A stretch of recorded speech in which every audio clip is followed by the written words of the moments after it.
Welcome, everyone, and thank you so much for joining us today. We're going to give everybody just a few more minutes to join. I'm sorry, a few seconds actually to join so that we can get started. We want to also make sure we honor everybody's time for this very important conversation about our most recently published report. So thanks again for joining us. Um, as you can see, I'm joined here today with a great panel, and we're going to be talking about our most recently published report, which is titled Mass Deportation, Analyzing the Trump Administration's Attacks on Immigrants, Democracy, and America. And we'll go ahead and get started, seeing that there are quite a few already joining us. And so thank you so much again for making time today. So as everybody knows, we are now 6 months into the second Trump administration, and the impact on our immigration system and immigrant and American communities has been immediate and sweeping.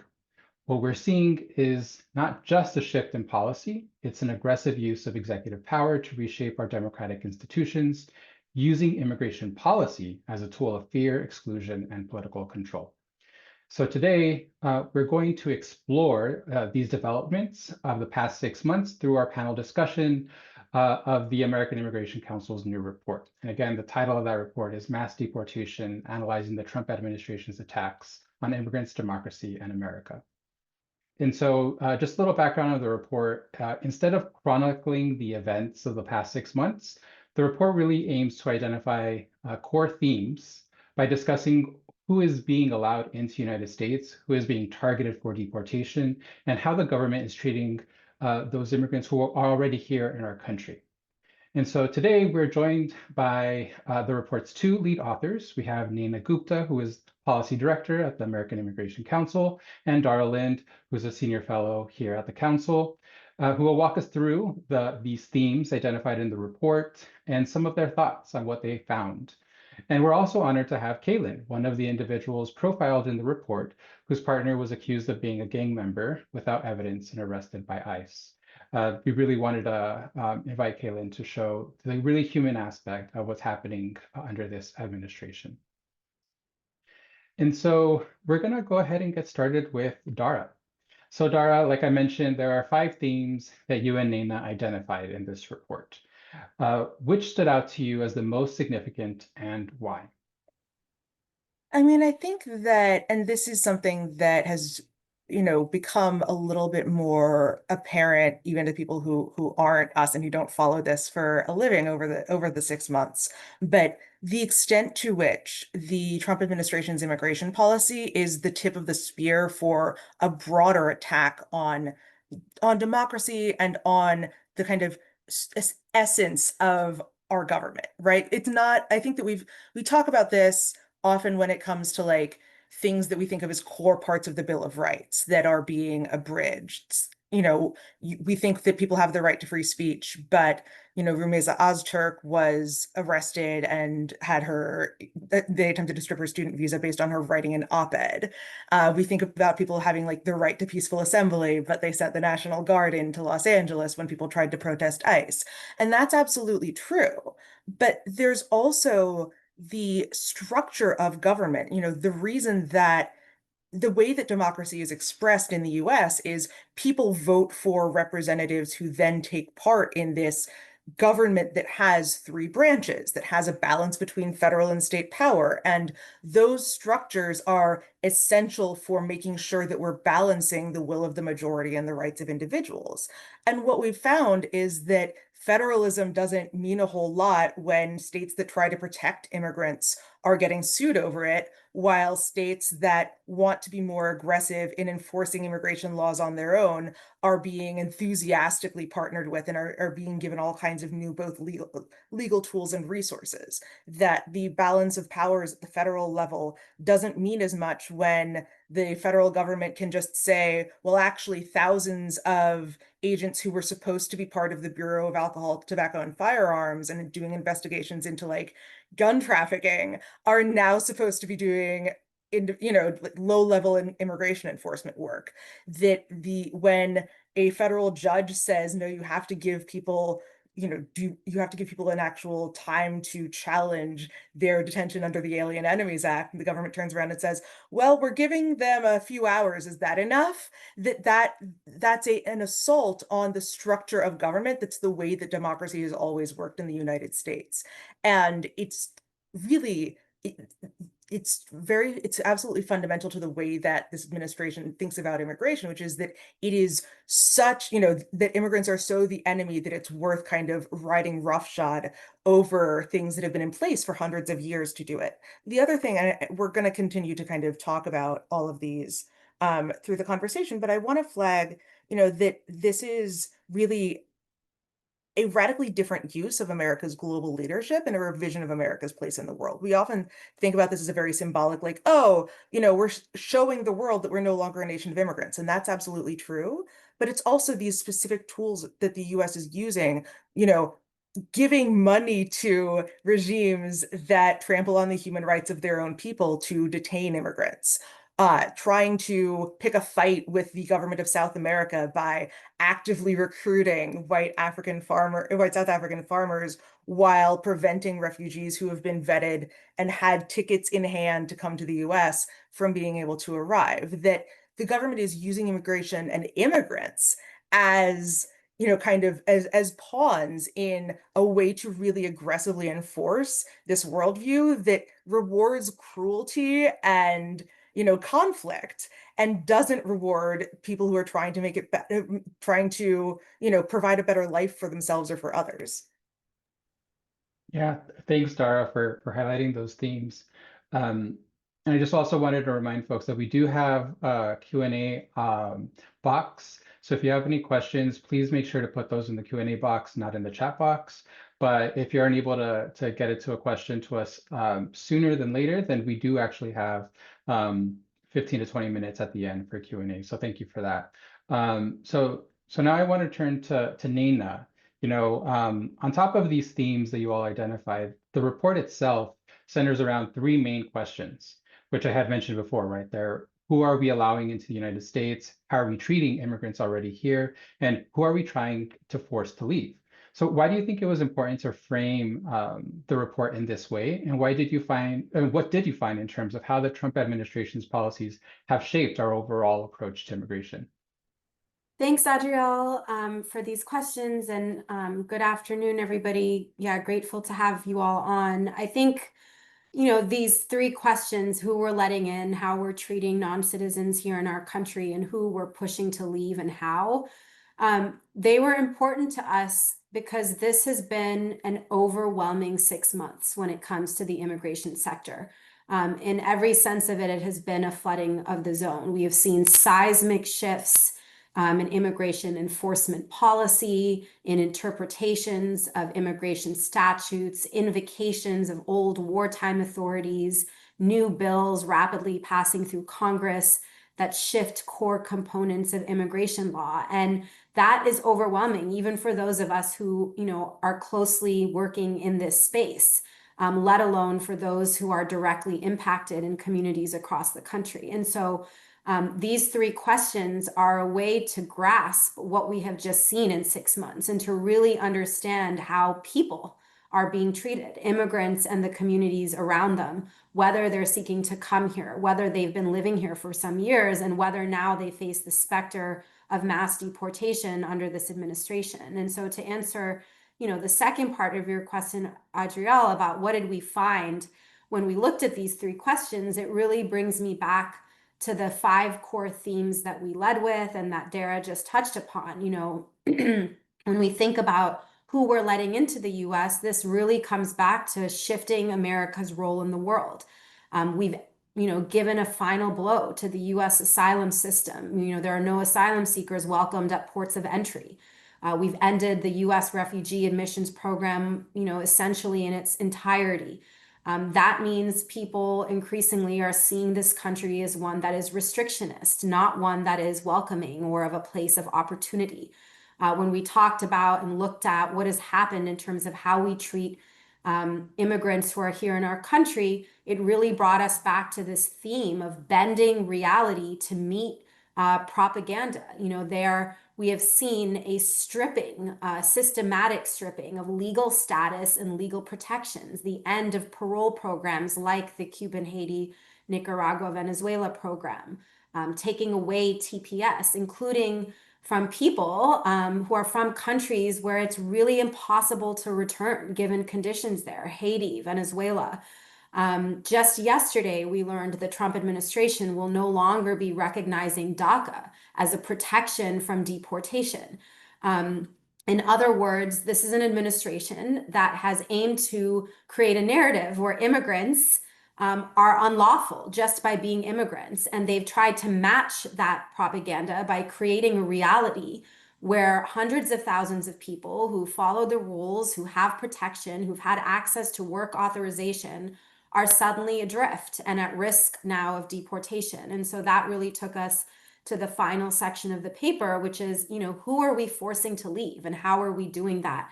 And that really brought us back to these themes of realigning the government into a deportation machine and instilling an environment of fear and chaos, redirecting military and National Guard against our own communities in furtherance of this agenda, redirecting FBI and drug enforcement agents, as Dara kind of alluded to, but then also targeting anyone, anywhere. We talk, fairly extensively in this report about how unprecedented it is for an administration to have no immigration enforcement priorities. That is something that has remained the same across prior administrations.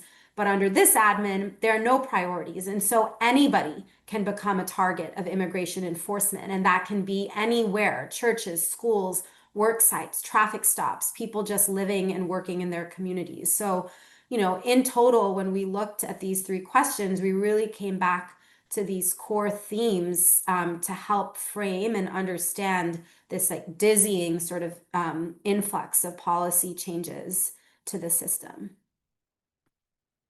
Great, thanks, Nayna. And I think something also interesting about the report is that you all also included profiles of individuals so that we can think about what the real impact is of some of these policies, right? Because I think sometimes thinking about them in the abstract can be hard to really understand what it really means for communities.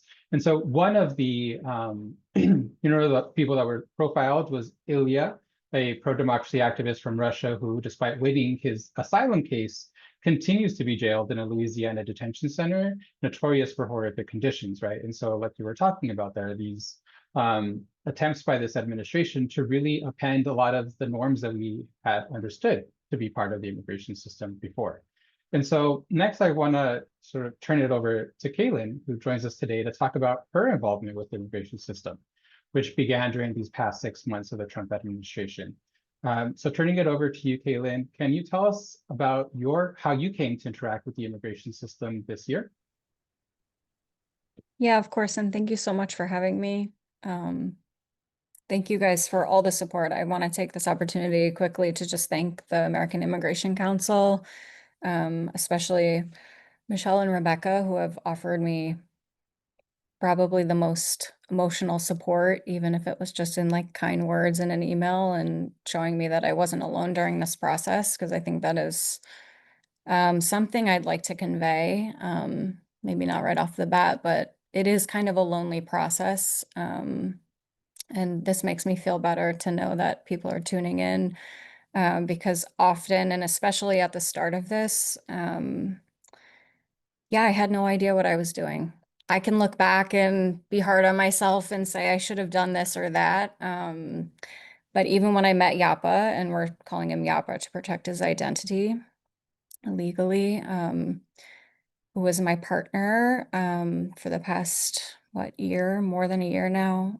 So I met Yapa last summer and knew he was an asylum seeker from Venezuela, but didn't really know much else. He had had some court dates come up and had traveled to attend them. Everything seemed on track, even in the month before he was taken by ICE. He had received a letter, I think it was actually a few days before he was taken, only a letter to my address with his final master hearing asylum court date, which was for the summer of 2026. So in the week before he was taken, we had discussed ICE's presence in Wilmington, North Carolina, which is where we live. People were starting to be taken, but again, there was this rhetoric about only arresting criminals at that time. So we thought, he even said to me that the night before he was taken, there's no reason for them to take me. And we had just gotten this letter saying his asylum court date was next year. So for us, we're thinking, okay, we've got time. We can figure this out as time goes on. And, I think 14 hours later, I got a text from his sister saying, can you help me? He's been taken. And from that point on, it was truly sort of a mix of like panic and chaos, trying to figure out even what being taken means. Why he was taken was a mystery. How to get him out was a mystery. I even reviewed the first contract I signed with like his first lawyer that I put on retainer. And I'm looking back at all the things, having 6 months later, a totally new understanding of what everything I signed meant. And the fact that when I hired that lawyer and they told me they could help me, it was for an intake, the money I paid. And then when we went to discuss a bond, getting him out, it was oh, hey, that'll be $1,000. So even those little things were such a steep learning curve for me. And really tripped me up at the time. I like to tell people like this isn't a Hollywood movie. Like this moment met us in real life where we were at. I wasn't prepared to deal with something like this. I don't think anyone ever is, but I had just lost my job in December. So my focus was like job hunting. I'm on unemployment. I'm thinking I should move back up to New York State so that I can have more work opportunities. And this is after being knocked down quite a few times since COVID, because I worked in film and then we had the strike. So I was out of work and I changed my career and that was my focus. And then for Yapa, he had been struggling to find work consistently through the winter and finally gotten back in the groove of that. So that was like his focus and he's trying to do that. And, we're trying to live our lives on top of navigating something we know nothing about. They often say that they'll provide a translator at courts, but from my experience and what Yapa tells me, it's often so minimal. They do not provide the necessary information that he needs to understand everything. So I would hear snippets of stories, but he's a grown man. We're in our 30s. So I thought I'm not going to attack this as if it's mine. I'm going to let him deal with it. And once we get that final court date hearing, maybe I can help him as time goes on, learn more about this and hire a lawyer, which he sort of had a lawyer, more like a paralegal. Again, and part of one of the hardest things about this process is that every part of the immigration system is making money for someone, whether it's the detention center that he's in now or the for-profit lawyers, which is why it's been so refreshing and amazing. And the most support I've gotten is from the nonprofit and you guys. So thank you. But yeah, working to secure him representation was very difficult at first, and it has remained difficult throughout this entire process. And knowing like how hard to hit this at first, and forgive me if I'm rambling, it's been a long 5 months. So to get back to my thoughts, yeah, February, I mean, we thought it was a mystery why he was taken. We didn't exactly know. My biggest concern was Venezuela. I thought if he gets deported to Venezuela, they're going to persecute him for being an asylum seeker, for coming here. And that was my biggest concern. So that is why we got him a representation at that time, even though he didn't ask me for that. He was ready. He knew it would cost money. He didn't ask me for that. And but I convinced him. I actually lied to him at first. I found a pro bono lawyer for you, I told him. And I didn't want him to sign a deportation order, to accept removal. Yeah, and then 2 months later at his bond hearing, we've got these allegations that he's in a gang, Tren de Aragua. And without any evidence, it was just really a snapshot, a sentence of possible ties. And the judge denied him bond based on that. And at that point, it in the news for a few weeks about the men being sent to El Salvador, and I knew he was in the exact same position as them. And at that point, I mean, I don't think I slept for a week trying to find us better counsel. Yeah, we were completely unprepared. I think everyone was in shock. I've never felt that shock in my life. I've been through some things, but I've never been in such a prolonged state of shock as I was. And trying to find lawyers in that state, I say this is like a prolonged emergency, and it's never ending. Every couple weeks there's something else. First we had the allegations and trying to figure out what we could do, and then protecting him with habeas, and then Stephen Miller coming out and saying that he's going to disband that however he can, and then when we finally had on paper that the other side could not substantiate these claims and that he might qualify for a new bond, the Board of Immigration Appeals set that precedent that ended up barring him, not to get into the legal details, but ended up barring him from being able to obtain a bond. So that was an extremely hard moment.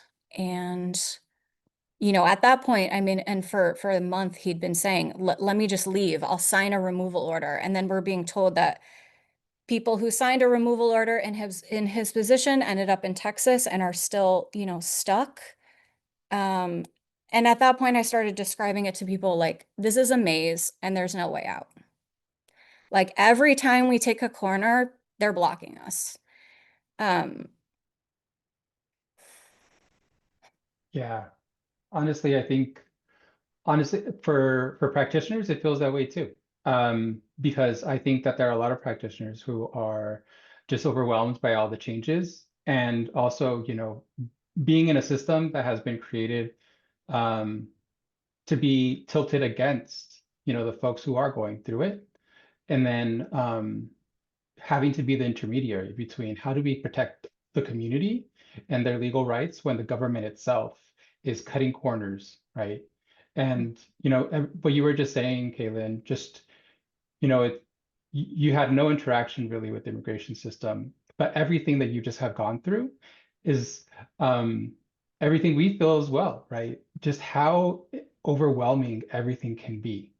And so thank you for sharing your story about how you first came to interact with the system. And it seems like you've been, I mean, honestly, you sound like an amazing advocate right now. You know your system very well, and it seems like you have done everything you could to support Yapa. And so, if it's okay, I'm going to turn over to Nayna, because quite unfortunately, stories like Kalen's, and stories like Ilya's and the other folks who are profiled, are common and not the exception now. And we know that recently Congress has passed a bill, and President Trump has signed a bill, the so-called One Big Beautiful Bill, that provides at least $170 billion for Department of Homeland Security, with $45 billion for expansion of detention. And we know that some of these strategies of indiscriminate arrests, of cutting corners, are going to continue and possibly be exacerbated. And so, particularly in the detention context, or broader, if you'd like, given your findings in this report, can you tell us what should we be expecting in the next few months regarding this massive infusion of money into the immigration enforcement system?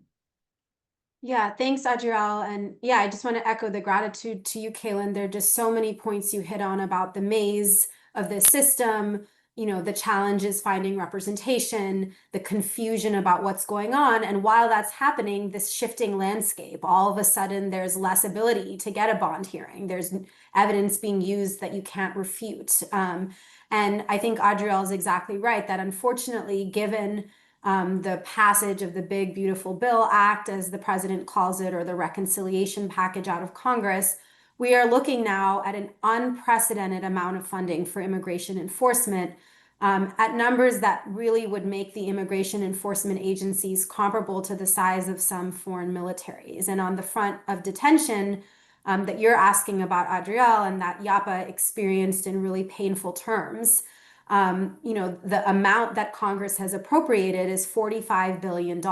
And our estimates at the council put that as creating, you know, up to 125 to 150,000 beds, as compared to where the system is right now, which is close to 60,000 people in the system, which is bigger, by the way, than it's ever been before already at this moment. And that estimate that we have of 125 to 150,000 beds would make the immigration detention system comparable to the US federal prison system, which of course is a system for people who have violated criminal law. And what we're talking about here are violations of civil immigration law. What we can expect to see in terms of expansion are the construction of new detention facilities, but also the expansion of existing facilities. This is ongoing expansion that has been happening already. We know that there are facilities in Georgia, across the Southeast, that are poised to get larger. You know, going into the Trump administration, over 90% of people in the immigration detention system were detained at the hands of private prison companies. What we will see in the short term is a lot of these dollars from Congress going to one of 4 private prison companies who will be given contracts to build these facilities, you know, which sort of speaks to the theme Kaelyn highlighted about the profit, the role of profit, and what that means in the system. And then finally, as we think ahead, to hit on another theme Kaelyn mentioned, you know, the system will have more bed space that will incentivize the agencies to keep people locked up for longer. We are already seeing that folks who should have access to bond hearings where they can make a case for release are not getting that access. In the past, the agencies would release people who pose no public safety threat, like Yapa. They're already refusing to do that. In a system with this many beds, we can expect thousands of more people who pose no public safety threat, who have no criminal record, being stuck inside without a fair day in court. And unfortunately, that is what we're looking ahead to over the next several years.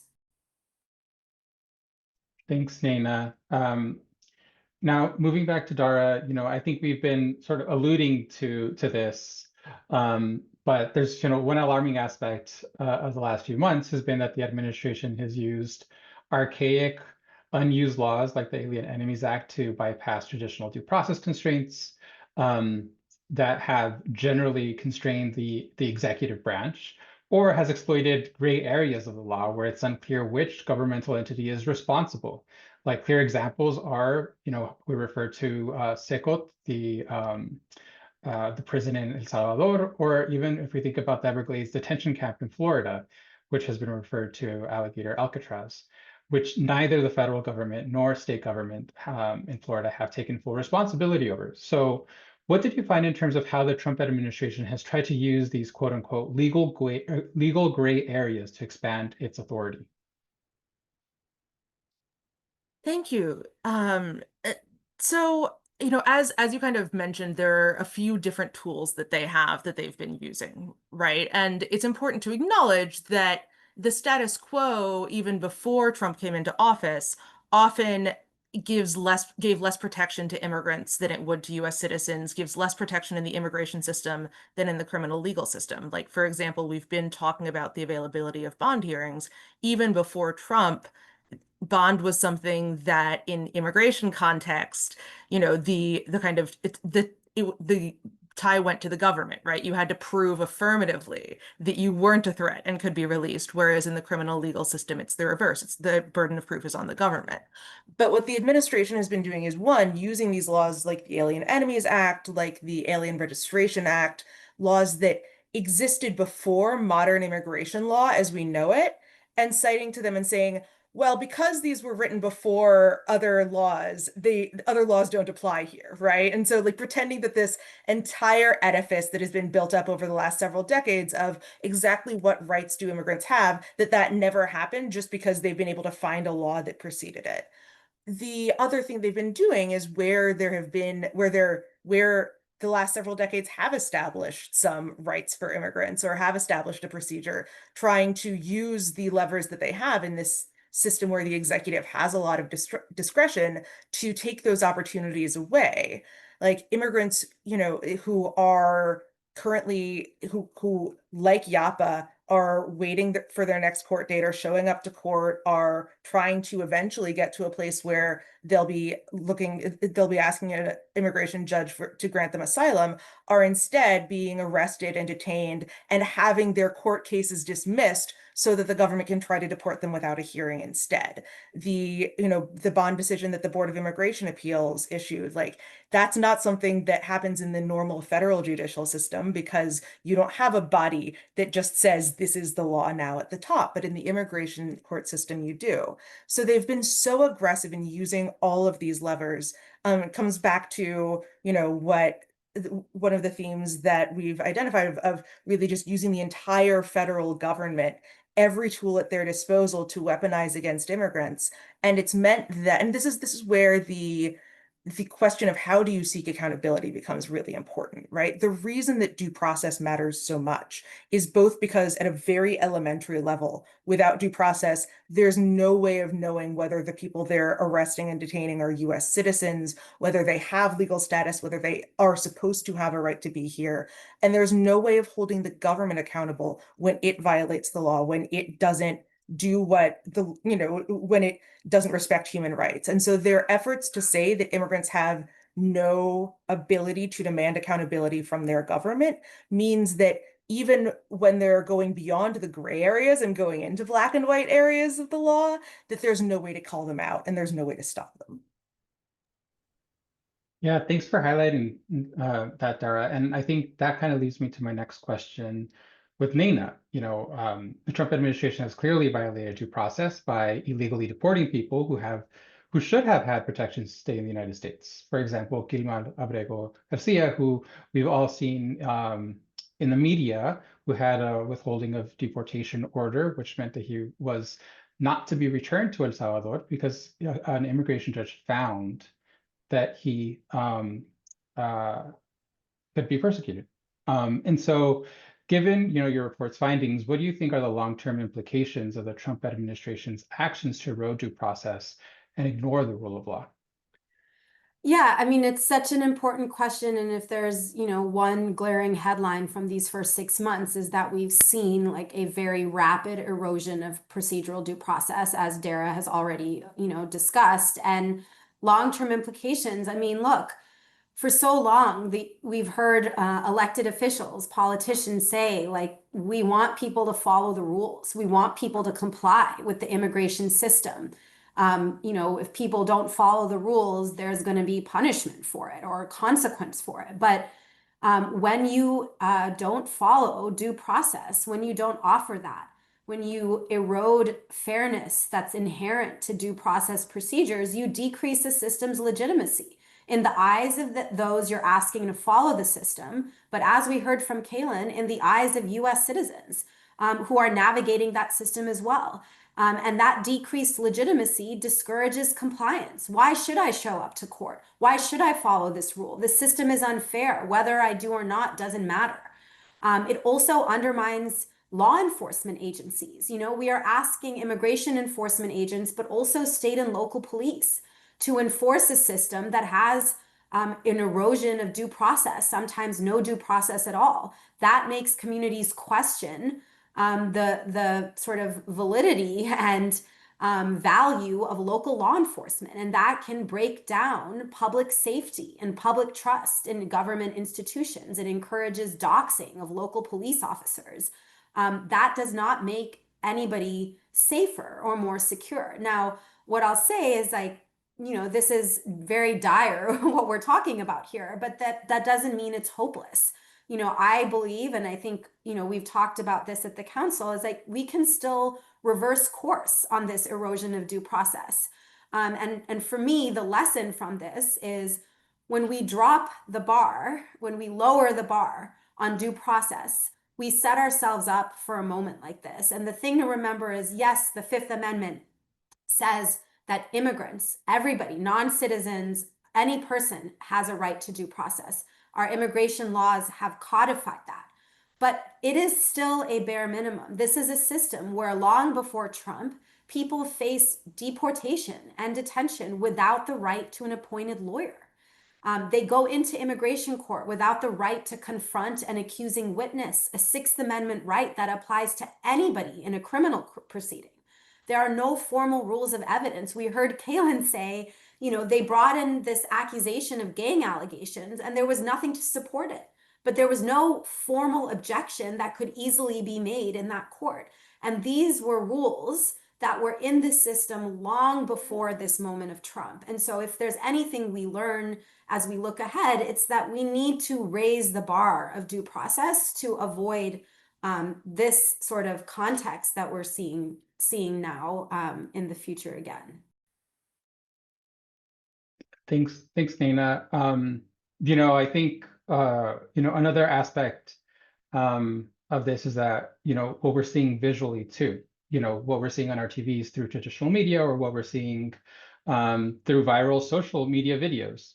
You know, ICE is in our streets, often with other federal agents, often, at least when we've seen images from Los Angeles, being escorted by members of the US military, arresting people in masks and in unmarked cars. And so I wanted to turn to Dara and ask, like, what do you think, you know, these images do for the public perception around the tactics that ICE is using? And what are the long-term implications of these tactics or being used by this administration with immigration enforcement? Thank you. So I think, I mean, there's really, there are kind of two big takeaways. One is the message that they themselves are trying to send. We talk a lot in the report. One of the themes we've identified is, you know, creating this kind of maelstrom of fear and chaos in service of the administration's goals. And, you know, something that we've seen very aggressively from administration officials is encouraging people to self-deport and using the aggression of their tactics, using the most extreme actions they're taking as, you know, threats, essentially saying to immigrants, if you don't want this to happen to you, then you should leave the country on your own. And the more that we see these very aggressive tactics, and, you know, to be clear, these aren't necessary at all. We're seeing cases where people could have simply been notified that they had lost their status and instead were ambushed. We're seeing, you know, there are so many cases of ICE being extremely aggressive toward people instead of simply, you know, instead of simply asking for compliance. That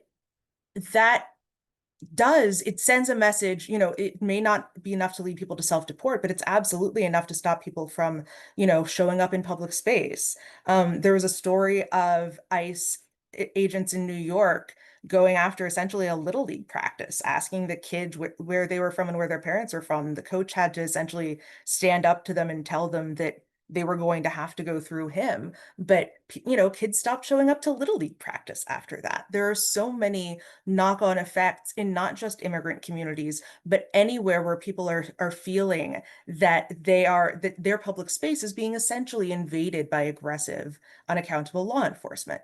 The other thing I'll say, though, is that the fact that we're seeing so many of these videos being taken by bystanders, by US citizens, in at least one case in Florida, a US citizen teenager who was himself being arrested because they refused to believe he was a US citizen. Those people standing up for themselves and standing up for their neighbors and making it clear that A, what is happening is not okay, and B, that they are going to hold their government accountable for its actions, that they are not going along with the premise that because ICE is a law enforcement agency, that everything they do is legitimate.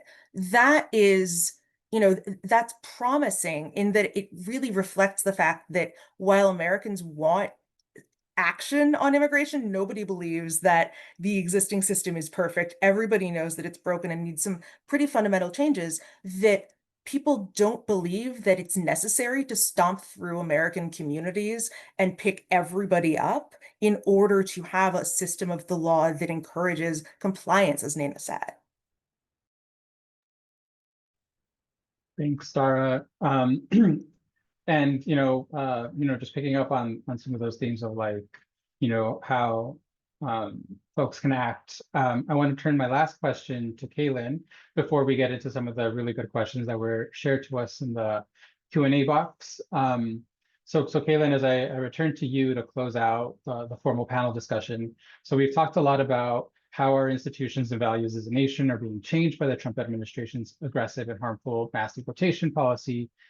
Can you tell us how you were impacted when your partner, who we're calling Yapa, was arrested, and how you see yourself in relation to the immigration system now?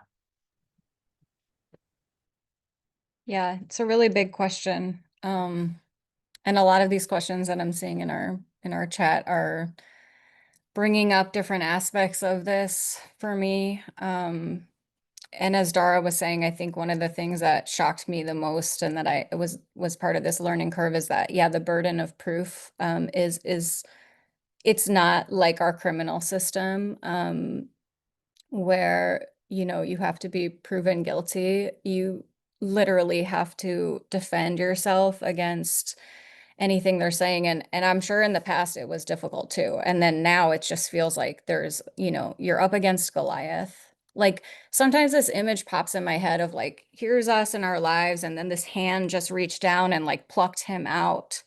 That's not democracy. You know, that's the worst of the worst.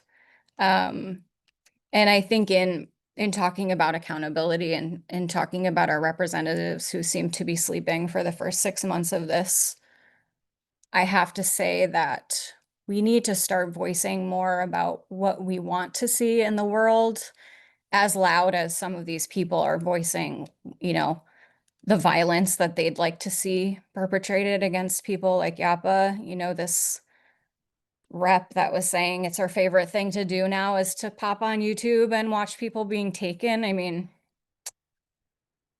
yeah, that's pretty vile. And we need to be just as loud as them. I think that, you know, I don't know. I was also looking at the, you know, Yapa's been in this detention center in Georgia in a town that was named after a former governor of Georgia who was an advocate for secession, advocated for slavery. The town bears his name. He was also he pushed for the removal of Cherokee people and what ended up being known as the Trail of Tears, which we're all familiar with. That's the history of that town where the detention center is, and we're 195 years past that. And yet it now is the site of a place under, you know, of this prison under, you know, under Obama, under Trump, and under Trump again, and under Biden was a place that wasn't treating people well. And I think we need to take this sort of step back and realize this, because you know, I'm a person who has always been on the left and always been interested in human rights, but now I find myself sort of like checking in on the Constitution. What does it say? You know, like what, watching, like listening to this recorded, the Universal Declaration of Human Rights, like I'll be playing in the background, because I think it's important to remind ourselves that we have these inalienable rights, and nothing has ever felt more clear to me after going through this that, you know, we have those, they're ours. And we need to make it like cool again to talk about that stuff, you know? More than sometimes I think wondering about the legality of everything, because it seems like people are just being, and this is my personal experience now of after 5 months of this too, listening to what my friends say and my community members say, it's people feel very far away from knowing that we have those rights. We have become very complacent and we're waiting for someone to rescue us, is what it feels like. And just like you guys were saying, it takes a fight. It does. We have to remind ourselves that's what's going on. Thanks, Kaelyn. Yeah, that's super powerful. And if it's okay, I actually also wanted to highlight a quote from you from the report, which I think really was very powerful for me, right? You said, "I'll never let this go. The administration thinks they're sowing fear, but they're creating activists. You can't destroy someone's life and expect us to stay quiet." And I think that I mean, that resonates so much with me, right? Because the amount of pain that I've seen, and like you mentioned too, right? There are so many transformative things that we're seeing under this administration, but the immigration system itself has just some very inherent issues that cross administrations. And I think that this is a moment for us to reflect on what we want our immigration system to look like, more broadly, right? And so thank you for that. I really appreciate it. So we're going to go to some questions now that we're seeing in the chat. And so I'm going to start off with Nayna on a question that came up around states. Of course, everybody is trying to think through in this particular moment, what can states do? What options do states have to be able to protect their residents and citizens? And so can you talk a little bit about that in the context of what you found in the report? Sure. Yeah. Thanks, Audra. I mean, there are a lot of different things states can do, even in a challenging context like this. And this goes to a few questions that we saw in the Q&A. So first, to just note that there are some states, with Illinois being a leading example, that have laws on the books that significantly restrict state and local law enforcement from working with federal immigration agencies, and contracts with the federal government for immigration detention facilities. So the Illinois New Way Forward Act was signed into law in 2021. It was the product of a lot of community organizing, support from local elected officials and a range of sectors. And that pushed immigration detention facilities out of the state of Illinois and limited the harm that immigration agencies could impose on communities in that state. They're sort of a leading example of what a protective state law can look like. Now, we've seen other states like New Jersey pass a law limiting the use of private detention facilities. That was just recently struck down by a circuit court of appeals. So there is an ongoing legal battle with this administration in passing laws like that. And so states that take on those protective actions, unfortunately have to be prepared, their attorney generals, to defend those new laws, in federal court.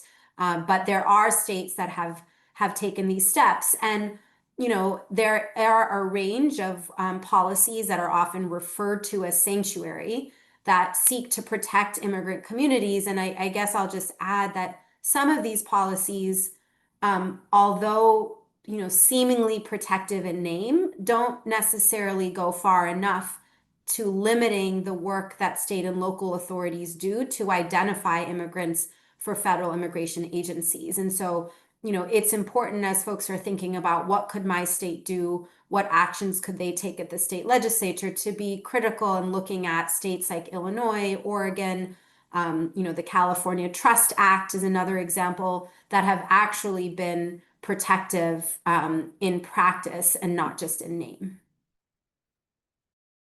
Great. Thanks, Nayna. And so I want to turn over to Dara. I know that there are a couple of questions about students. They're a little bit separate and different questions, but I know that there's one thing, that we highlight in the report around student visa holders and what we saw earlier this year. Can you talk a little bit about what we saw and, what the current status is with international students? Sure, thank you. So, I mean, as it's become very clear that universities are one of the prime targets of this administration, and immigration is because immigration is also a key front in that they're acting very aggressively on. It's not surprising that those two have come together. So we've seen challenges against individual students where thousands of student visa records were just summarily deleted, and in many cases schools then erroneously told students that they couldn't legally study.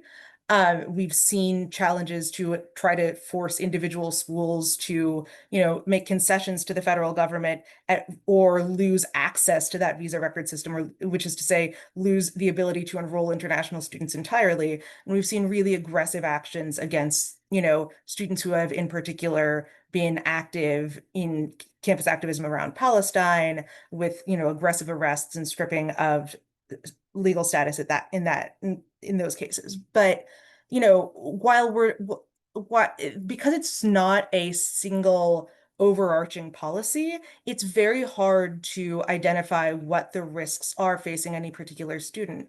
And so what we're seeing is so much anxiety and so much uncertainty. And, with the coming school year, students really trying to figure out whether it's even safe for them to enroll in the at a US school, or to stay in the US, to leave and then try to come back.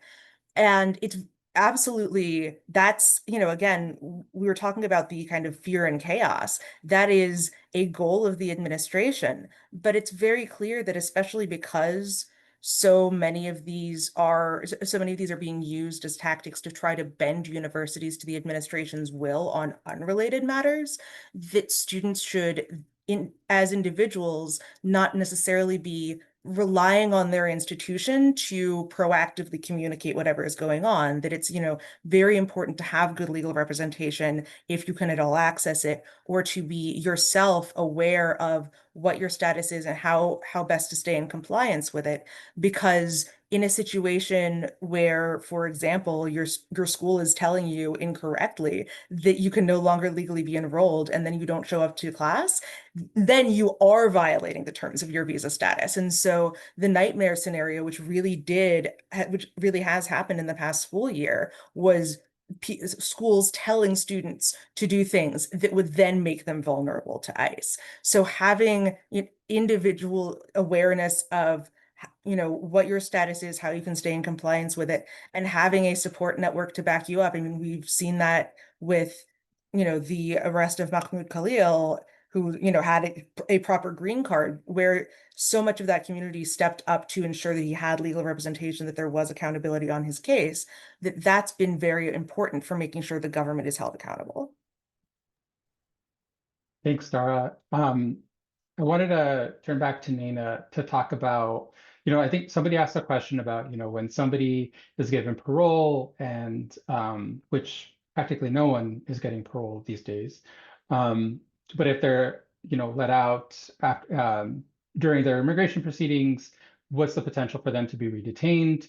So if you wanted to talk a little bit about, just what we're seeing generally around detention, but also I think, it'd be helpful for us to also know what members of Congress can do around this particular issue. What have we seen these past few months, and then what can they do moving forward?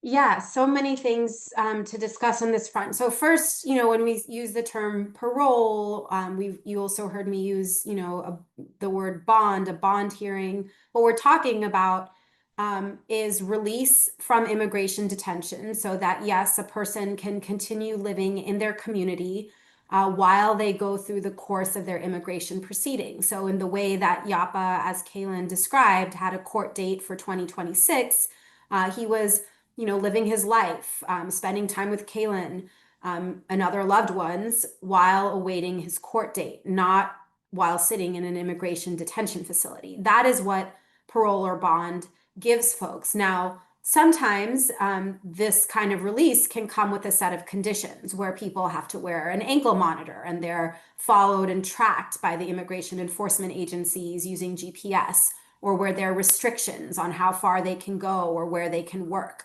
And if those conditions are violated, then yes, they could easily be redetained. Now, even when folks are released and they're nevertheless going through immigration proceedings, they are on the radar of ICE, right? They're on the agency's radar.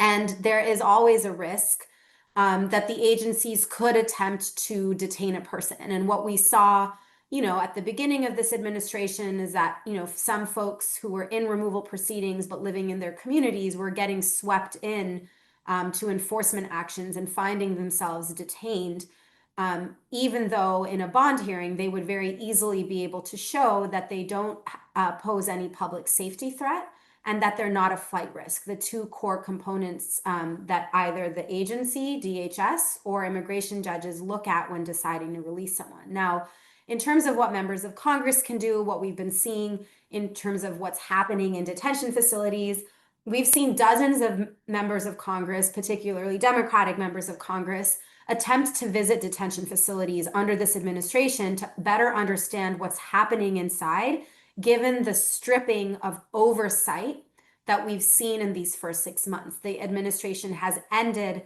the usual oversight tools that have existed in the system. And so members of Congress have been knocking on the doors of detention facilities, but the administration has taken a position, especially recently, that members of Congress don't have a right to enter, even though there's law in Congress that requires them to be able to conduct oversight. And so actually just today, 8 members of Congress filed a lawsuit.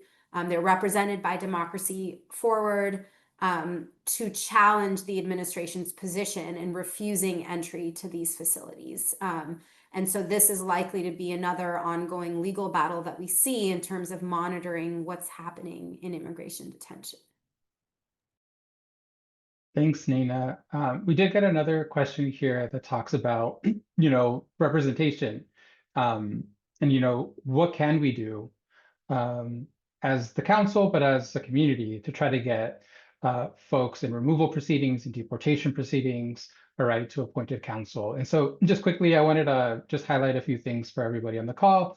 This is something that the council has been advocating for quite some time. So people do have a statutory right to have counsel, but at their own expense. And so it's not appointed counsel like we would think about in the criminal context. And as we have talked about extensively during this conversation, right, our criminal system has very different legal protections than the immigration system. And so if you can't get an attorney, you have to navigate that system alone. These very complex and getting even more complex immigration laws and practices are very difficult to navigate.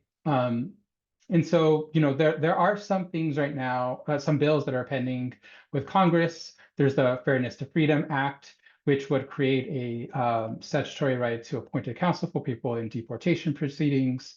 There's also another bill, which is called the SHIELD Act for short, which would actually provide funding for nonprofits that are representing individuals in removal proceedings as well. And, I think one thing that is highlighted as well in another profile in this report, Beatriz, who's an immigration attorney at a nonprofit organization who received a stop work order from this administration. So, we heard Kaelyn talk about how difficult it was looking for an immigration attorney, an affordable immigration attorney, and we know that a lot of the funding for unaccompanied children and for indigent immigrants has been cut and targeted by this administration. And I know actually in North Carolina in particular, the state legislature itself has taken away a lot of the civil legal services funding. And so we're seeing that more conservative states as well as this government is really trying to take away some of that support from individuals. And so I think essentially legislation is really important in order to be able to have something like this in the long term. But I think in addition to that, we did get a question is like, as immigration practitioners or even community members who are now either seeing on their TVs what our immigration system looks like with enforcement or experiencing it themselves because a loved one was taken or arrested by ICE agents, what's really important is if you don't have a relationship with your local elected officials or with your members of Congress, build that relationship. Because oftentimes, we hear from legislators is that they want to hear what's happening in the community. And if they don't hear what's happening, or if they're only consuming certain aspects of it because the media is only allowing or only showing certain aspects of it, they're not going to really know what's going on. And so I think that's why it's really important to hear stories like Kaelyn's and others that are profiled in the report, because that way, we can all really actually understand what this means for people here on the ground. And so I think we only have 2 minutes left. And so I know there are a lot of other questions that we're not going to be able to get to, but my last question is I want to pose it generally for everyone, but I'll start with Nayna. So given what we've seen in the last 6 months and what we're likely to see from Trump in the next many years, what are priority items as we think ahead to reforming our immigration system? So what should be on top of our list if we ever change the system that we have? Yeah, I mean, 1 minute is not enough to cover all of the items. So I'll just say, we talked so much today about due process, right? So what are we doing when we think ahead to overhauling the system to shore up due process protections? you know, including expanding access to the right to counsel, at least for the most vulnerable in our system. And then, you know, we talked a lot about stripping temporary protections and temporary legal status from people, despite the fact that there are folks who've been here for so many years in our country contributing so richly. And so how do we make sure that there is political will and support for legalization proposals that give people pathways to citizenship, and that we have the political support to do that? So I'll start there and I'll let others just jump in. Yeah, gosh, there is so much that could be that could be said, but something that's really stuck with me as we were putting together the report is one of the other profilees, Axel, who lives in who has been in North Carolina for, 20 years. He said his family after 20 years has just barely started to scratch the surface of their status in terms of, finding a path forward through the immigration system, because for so many people, the reason that they don't have stable legal status in the US is because it's never been available to them, that living here for decades, that forming bonds, that becoming part of a community doesn't give them any stability. And in fact, many people who had some form of stability, like people with TPS, have had it taken away. And it's a little bit cliche to talk about like legalization and a path to citizenship, but what we've seen in the last 6 months is a reminder of why it's really necessary, that anything short of citizenship is so much more precarious, and that for people who have never had the opportunity of having stable immigration status, that even a less aggressive regime than this one isn't giving those people the opportunity to be certain about their futures and to, build lives here with confidence that they'll be able to see the fruits of their labors years down the road. Great, thanks, Dara and Nayna. And for the last word, just I wanted to turn it over to Kaelyn to get your thoughts. Yeah, again, this one's so complicated and yet so simple. And I'll try to be quick, but what I've seen happen, I think that there are so many people on our side, right? And obviously everyone showing up here is on that side of the spectrum where we sort of have an awareness of what's going on, or maybe our jobs revolve around this. But I think there are a lot of like well-intentioned people who I have been deeming, and I try not to be bitter about it because I've been this person. I was this person showing up to Black Lives Matter protests, but then never finding someone who was suffering and saying, like, how can I materially help you? Not just in money, but like with your time and with a cup of coffee, and really making that human to human connection, which I think is going to save us. And I really don't think it's going to be anything legal. I think it's going to be people making those connections. So that's why I've been trying to share my story. I've been seeing, so what I was saying is it's the sad but complacent vibe. It's like, oh, I just want to crawl in bed and put the covers over my head. And, I saw someone in my community post something about ICE, a talk from her work admin about ICE coming in and what they could do. And she was saying like, hey guys, can you share positive news with me? Because this really bummed me out. And I was like, can we do better than that? Like, can we center the people who are like really being brutalized? People like me who you don't know I'm going through this, and how many people in this community are afraid that their status is going to be next on the chopping block.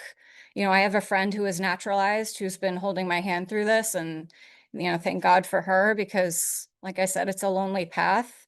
Without her sitting down with me 3 times a week over that course of that, like after that bond hearing, the first one, I would have not been able to make it through this. So I would say like, go find someone who's actually suffering, who's actually a victim right now of this. I mean, we all are, but like find someone who is actually going through this, or their family member, and offer them your emotional support, because that's what keeps us going. That is the difference between throwing in the towel and managing this. Yeah, thank you so much for that, Kaelyn, about like building community, but also taking accountability, right? How is it Absolutely. that we are contributing to the world that we want to see, and Yeah. not just sort of on sidelines, right? And so I really appreciate that. And with that, we're going to close out since we're a few minutes over.